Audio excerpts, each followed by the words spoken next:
अस्सलाम वालेकुम प्यारे बच्चों, आज हम टिंकू का हिस्सा दोयम पढ़ेंगे। मुश्किल अल्फाज, यकायक, सवार, मशगूल, रोज़ बरोज़, तोहफ़ा, रज़दार। दूसरे दिन दोपहर को सन्नू ने अपनी खिड़की खोली और बाग में झांका, मगर टिंकू इसे नज़र नहीं आया। सन्नू खिड़की के सामने उदास खड़ी थी।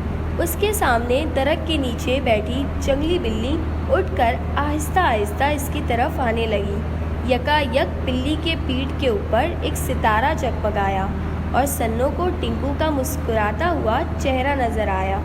टिंकू जंगली बिल्ली पर सवार था। सन्नू ने हैरत से उसे देखा।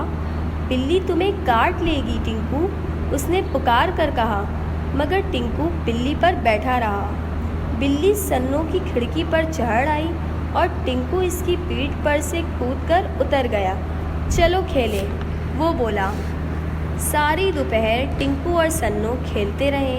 शाम को जब अम्मा अब्बा वापस आए तो सन्नू खेल में इतनी मशगूल थी कि उसे खबर ही नहीं हुई। सन्नू तुम कहाँ हो? अब्बा ने जब पुकारा तो सन्नू कमरे से निकली। जल्दी से जाकर उसने अम्मा अब्बा को प्यार किया और ये कहकर कि टिंकू आया हुआ है, दौड़कर अपने कमरे में लौट आई। मगर टिंकू कहाँ था? टिंकू टिंकू सन्नू आवाज़ देती रही, लेकिन टिंकू जा चुका था। तीसरे दिन भी ऐसा ही कुछ हुआ। इस दफ़ा बाग में पड़ा एक पत्थर अपनी जगह से हटने लगा और इसके पीछे से टिंकू के माथे का सितारा चमका। अरे तुम कहाँ थे? सन्नू ने हैरत से पूछा। टिंकू हंसा। क्या तुम्हारा ख्याल है कि दुनिया बस ज़मीन के ऊपर ही है?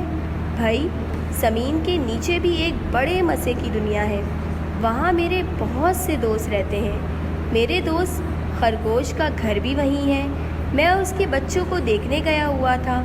ऐसे प्यारे सफ़ेद सफ़ेद बच्चे हैं और इनकी आँखें बिल्कुल छोटी छोटी लाल बत्तियों जैसी हैं। मैं भी ज़मीन के नीचे जाऊँगी, सन्नो बोली।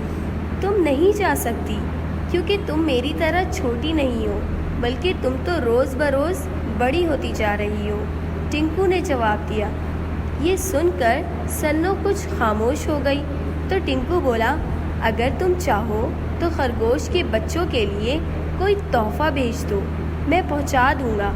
सन्नो बहुत खुश हुई और फ़ौरन बाग से खरगोश के बच्चों के लिए हरी हरी रसदार घास जमा करने लगी।